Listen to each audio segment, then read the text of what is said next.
Oh, there was a crash right up ahead, so we're gonna go ahead and hopefully rescue somebody. She was overtaking a car after the bus in front pulled in. Be careful of cars not indicating when overtaking buses, as a lot of drivers think they don't need to. That's true. Sometimes they don't have to, so it got sideswiped. Sideswiped. She's pretty tough for the size that she... That doesn't make sense. She walked away fine, better than her bike. Okay. That's interesting. Just because you're like a tiny person. I'm tiny.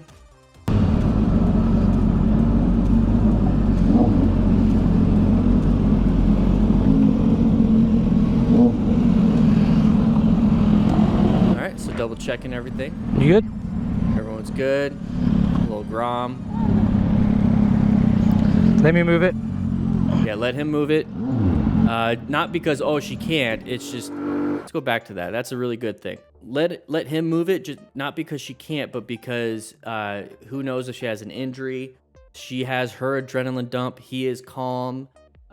He's collected. He wasn't a part of the emergency. He's going to come here to help, and he'll just move it while she could just move her own body.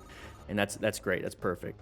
That's something that you could do in an emergency scene. If you can't do anything else, be an able body. So Joseph, oh, good job with the braking. Very bad illegal U-turn. Let's take a look at that one more time. Let's see when it actually starts.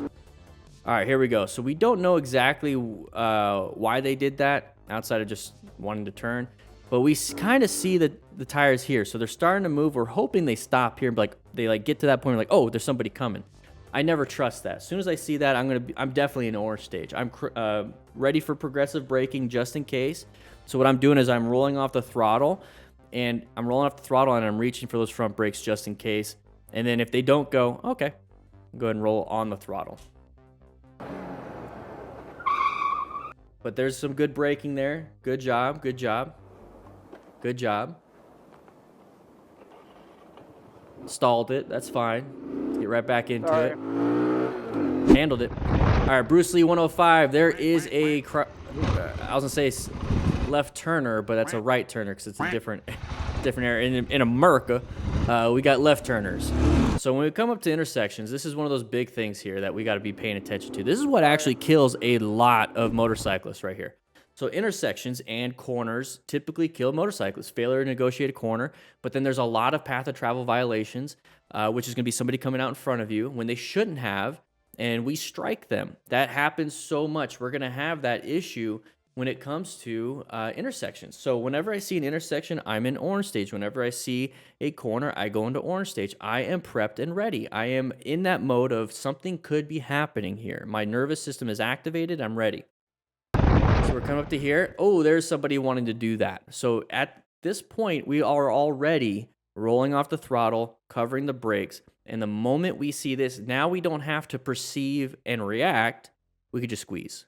So that's what we do here. We're trying to get rid of the wasted movements of soon as we're cruising in, and as soon as we see somebody, then we got to do everything. No, let's go ahead and prepare ourselves so that when something does happen, we just make the action. And that little bit really does help. It really does help. Not just to save you or prevent the crash, but to give you that confidence that you can handle pretty much any situation. Not everyone, but pretty much anything. All right, ooh, a little bit of a speed wobble. A little bit of a speed wobble there. Is that what we're dealing with? Oh, going a little too fast in the corner. Please. Looks like he was trying to keep up with his buddies, and they took off. He was the last one. That's a terrible feeling, and then they're going to come back, and you're so embarrassed. He's not going to be able to pull that out. That's a 500-pound bike. He's going to need some help with that. Well, like 400. I'll say 400, maybe 300. I keep thinking of Harleys. They're like 800-pound gorillas. All right, so we're going 84 miles per hour. We have somebody right in front of us. We're using a rock form here. Not too bad, not too bad. I got a quad lock. We got quad locks. Link in the description for a discount. So we're coming up to here. Ooh, a little bit of a speed wobble. And we still can't keep up with our buddy up ahead. So our buddy is prepped right here. He's got that far left, outside, inside, outside. And right here, we kind of panicked a little bit. You saw that? We slammed the brakes a little bit. We're going a little too fast. So we're kind of following him, the buddy up in front, with the skills that our buddy has, but with a delay. There's like a delay between what he does and I do. So what I like to do is when I'm riding is I ride my own ride. So there is no delay. I'm reacting to the environment, not reacting to my buddy up ahead. There's the slamming of the brakes right there. So we're already panicked a little bit and we started to go straight. We're going 57 now. We're still going pretty fast. At this point, we really have to turn into that corner. We really have to go. But if you kind of see, because we are filming with a potato, we got somebody up here. We got somebody here. And I know there's somebody probably like right up here. And they're going to continue going. So we're following our buddies. And we are really good. We're spaced out pretty well. And that's really good for when we want to go fast or we're going into the corners and stuff. Because you don't want to be staggered. You don't want to accidentally hit each other because now we have closeness and not a good space cushion to make really good adjustments. So right here, we're kind of spaced out. Hopefully he's wearing his Cardo Pack Talk Bolds or Edge or the free comms and all that other stuff that they have. So you might want to check it out. It's the Spirits. Link in the description for a good discount. Tell your buddies, hey, I'm going to go slower. I'm not going to do this. We're meeting up at the gas station over here. Okay, yeah, I'll meet you there. I'll probably be about 5-10 minutes late. So we need to be riding our own ride. This is what happened. We went a little bit too fast for our skill level. Yeah, there's 2 people up ahead. A little too fast for our skill level. As soon as we hit that gravel and trying to turn and trying to brake with too much speed, it's using too much traction, we dump the bike. We dump the bike. No buenos. Thankfully, he's doing okay. As a smart rider, we need to acquire gear, so he's got that. As a beginner rider, it's very easy to screw up. Let's bring that back up. It's very easy to screw up these 2 portions. As a beginner rider, you can get full gear and not have any skill. But it's very hard. It's experience-based when it came to, let's bring that back up. It's experience-based with seeks and maintains. And it also teaches, but that could be in the future for you. Hopefully he's doing fine. Hopefully he's doing fine. A little bit of a merge issue. There's finally the blinkers, but they weren't paying attention. It's okay. We found an escape path. I'm pretty sure they wanted to go to the gas station or they want to go 74 East. Or they're going to the La Quinta, which actually has really good pet policies, by the way. All right, so we're coming up to here. There's the indicators. You can already see it. Okay, take a look at this. Indicator. Already there. So once we see that indicator, we need to stay here. This is a staggered formation. So if she decides to swerve this way, we're not hit. If we decide to swerve behind me, we're not hit. So they could swerve also this way, they're not hit. So staying staggered with other vehicles is very important. Let's take that cue. Let's take that skill and that formation from motorcycling, and let's apply it when we're riding with other vehicles. So it's very good. So I don't like to think of it as, hey, it's staggered formation riding with motorcycles. It's let's stay staggered when we're riding with other vehicles on the road. I don't want to be next to vehicles. I want my swerve to the left, swerve to the right. I want my space cushions. I want to be able to accelerate, decelerate. I want 360 space cushion and situational awareness. Somebody can take that from me if I am going the speed limit and they slow down and they take it from me, or I speed up and I get into their blind spot and take it away from myself.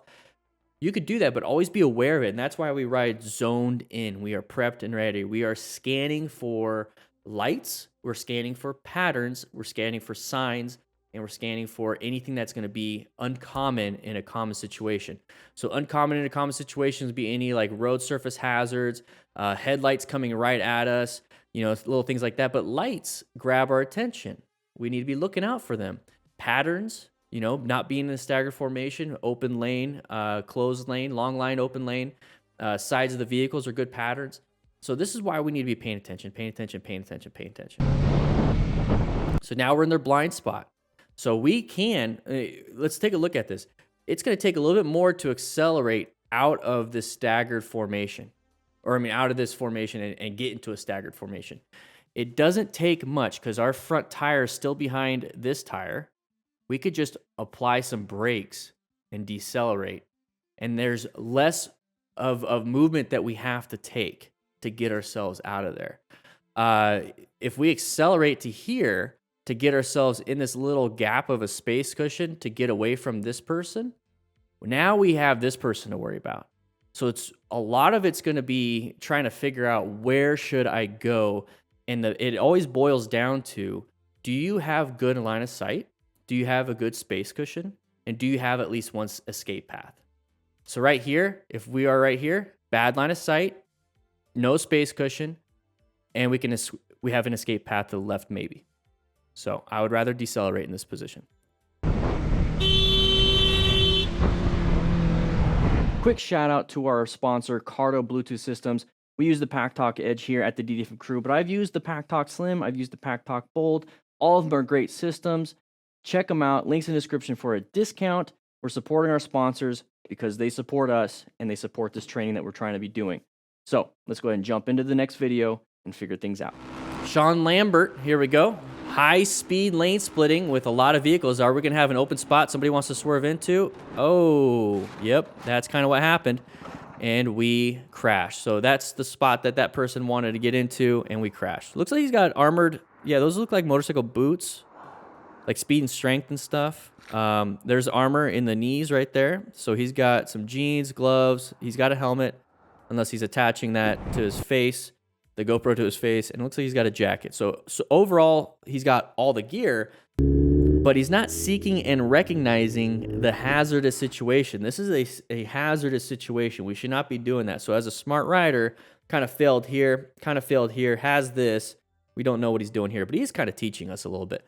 So we're going pretty fast through here. You don't want to be doing that because you don't have very much. You don't have good line of sight. You don't know what this vehicle is going to do, this vehicle, this vehicle, this vehicle, this vehicle.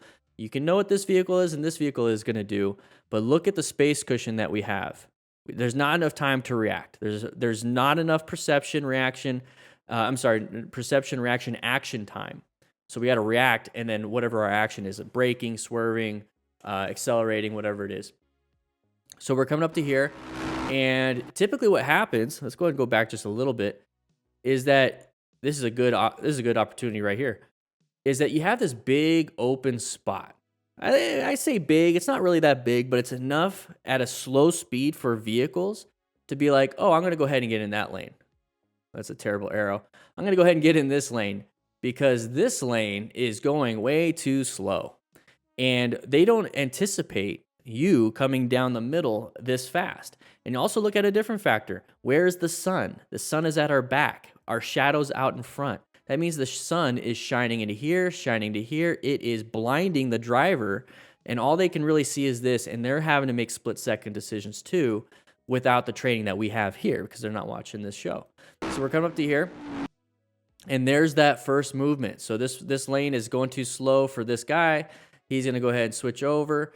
There's a big gap right here, and we're going so fast we don't have enough total stopping distance, so we can't slow down and stop with good progressive brake pressure because that's what we're going to need so we don't panic. We can't stop, so we have to swerve. Well, where are we going to swerve? Can we swerve to the right? Can we swerve to the left? Well, if we swerve this way, this person's getting in front of us, so that's a no buenos.